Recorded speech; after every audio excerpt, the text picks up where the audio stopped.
Ayan, hello mga kauragal at mga kalugar. So, for today's video, gusto kong i-share sa inyo yung aking specialty, no? Actually, bakit ko nasabi itong specialty? Dahil maraming tao na nagugustuhan itong recipe ko na to. Is simple lang naman siya. Ang tawag ko sa kanya is inunon na isda. So, this time, galunggong, isdang galunggong, yung gagamitin ko para sa aking inunon. Hala, tara, samahan niyo ako. So ito guys, yung ating main ingredients. So yan, so isdang galunggong, ayan. So isdang galunggong siya, nilagyan ko na siya ng seasoning, ayan. So ngayon 130 pesos yung kilo niya para sa 15 piraso, hindi ko alam, ayan. Mahal, 'di ba? Mahal ngayon. Ayan. So yan yung ating main ingredients, no.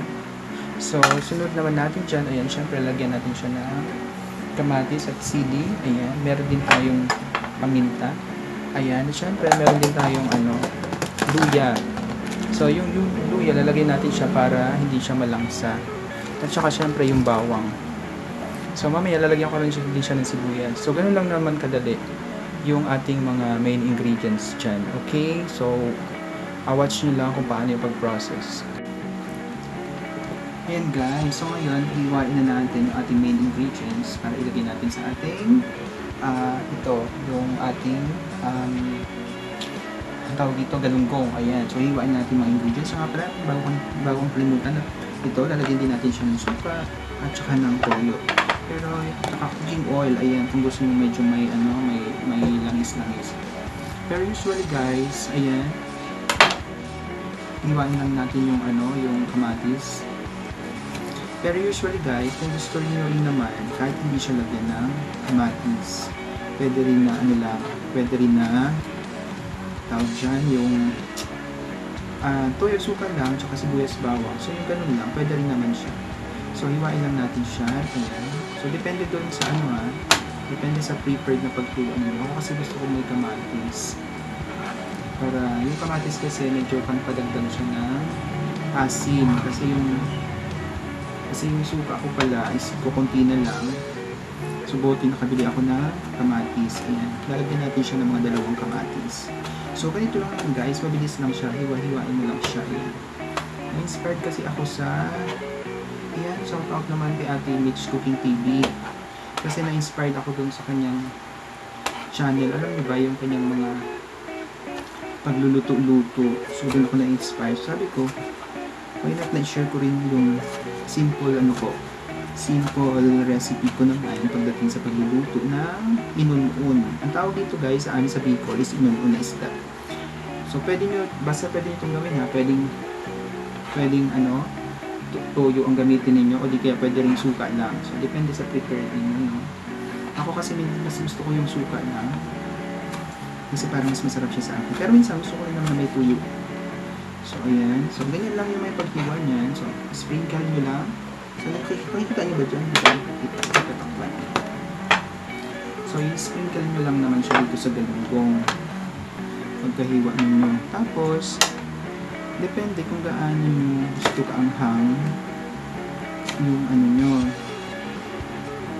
Yung inyong inunon. Kasi actually guys, siya nga pala ba ako makalimutan.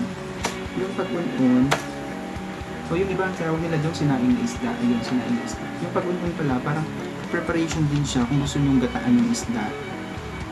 So, yung matitira dito, pwedeng gataan bukas. So, ganyan siya. Ayan, ganito lang siya kasimple.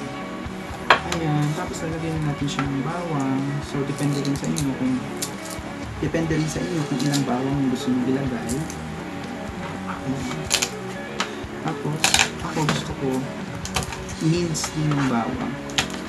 Yung inaano rin siya, yung hinihiwa-hiwa rin yung bawang. Kasi yung iba kasi kasama ko sa bahay, ayaw nila ng bawang. Pero syempre, kapag hindi naman yun masyadong nakikita yung bawang, parang kasama na siya dun sa isda, syempre kakainin din nila. Alam nga, piliin pa nila yung maliliit, tapos hihiwalay pa nila. So no choice sila, kakainin din nila. So, pwede rin, syempre, hanggang ganda, lalagyan nyo rin siya ng sibuyas. Okay? So, mabilisan lang ito kasi hindi ako masyadong maano sa mga pagluluto ng daming mga preparation. Basically guys, sa mga sa mga tawag doon, sa mga pamilya, sa mga alam niyo yun, ito yung madalas na lutuin. Nung bata ako, ito yung madalas na ipaluto sa akin. Kasi nga, di ba, ito yung medyo murang recipe lang. Tsaka tsaka madali lang siya gawin. Okay lang guys ha. So lalagay nyo lang yung bawang, ayan. Tapos, lagyan natin siya ng, kahit wala ding luya, pero ako, prepared ko, may luya. Kasi yung luya is isa rin siya sa makakapagbawas ng langsa ng isda. Ayan, isa rin siya. Gusto kong bumili ng talaga, yung dudurugin mo talaga siya. Kasi para talagang lasang-lasa siya sa isda. Ayan, so, ayan. Kulang. Yung, pala guys, yung luya, kung sa tingin nyo malinis naman siya, kahit hindi nyo nasa hugasan. Kasi yung balat, syempre, fiber pa rin siya. Pwede pa rin siyang makadagdag sa Pwede pa rin siyang makadagdag para matanggal yung lasa ng isda. So, ganyan lang guys. Ayan. Tapos, lalagay na natin siya ng paminta. So, yung paminta naman, depende rin sa gusto ninyo. Depende rin sa dami. Ayan. Pero, depende ito sa pamintahan. Minsan, mayroong mga pamintang durog na. Kung ayaw nyo medyo may mga pinakain sa inyong durog. Pwede rin naman yun. Tapos, lagay nyo na ang suka. Ayan. Dahil kulang yung suka ko. Ang nakalimutan. Ayan. Tapos, ilagyan natin ng toyo. So, actually guys, wala akong spoon na yun. Tantiya-tantiya ko lang itong ginagawa ko. Tinatantiya ko lang siya. Tapos, lagyan natin ng cooking oil. Ayan. Dun sa dami ng cooking oil, depende rin sa inyo ha. Ako kasi gusto ko talagang medyo malamis. Yung gusto ko talaga nagmamantika siya. Para talagang masarap siya. Ayan.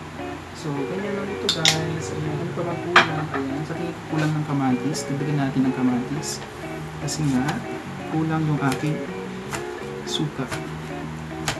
So, yung kamatis kasi di ba may natural siya na asin. Ayan. So, i-ano siya. Hihiwain. Ayan. Ayan. Tapos in 10 minutes, ayan, 5 to 10 minutes luto na siya. Depende doon sa prepared mo kung gaano yung gusto nyo pagkakaluto ng isda, no? Kayo na ang bahala doon. Ayan, bango, sarap. Pwede nyo rin pala itong lagyan ng guys. Pwede nyo rin siyang lagyan ng gulay. Kung gusto nyo rin siyang lagyan ng gulay. Tapos sa tingin ko, medyo kulang yung toyo o puti. Lalagyan ko na kaunting asin. Ayan, sana nagustuhan ng aking mga kasama dito sa bahay, ang ating niluluto. Ayan, so ayan, mamaya lalagyan ko siya ng sibuyas guys, kasi kulang pala ako ng sibuyas. So, ganito lang siya guys. Ayan, ready for na siya. So, ganito lang tayo guys, ayan. So, ready for na siya, for salang, for cooking. Ayan. Mamaya, pag naluto siya, ipapakita ko sa inyo yung end result. So, ito yung aking tinatawag na inunon na isda. So, I hope guys, ayan. I hope guys, may natutunan kayo dito sa aking inunon na isda. So, huwag kayong mag-alala. Kapag may time tayo, ipapatikin ko rin sa inyo itong niluluto ko. Ayan. So, maraming salamat sa panonood. Happy eating. Bye-bye. So, ayun guys, malapit na maluto ang ating inunon na galunggong.